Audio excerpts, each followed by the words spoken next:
Magandang araw mga katek. Mayroon po tayong customer na bumisita dito sa Tabuk City Cellphone Repair Shop dala ang kanyang Vivo Y17 na may concern sa nakalimutang password. Dahil dito, hindi na niya ma-access ang kanyang sariling unit at mahalagang files. Sa ganitong sitwasyon, mahalaga ang maingat at tamang proseso.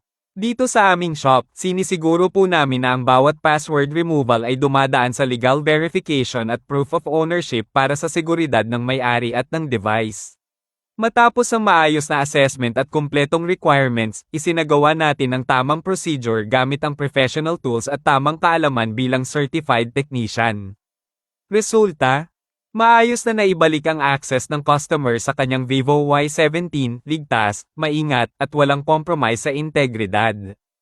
Dito sa Tabuk City Cellphone Repair Shop, hindi lang basta pag-aayos ang serbisyo namin.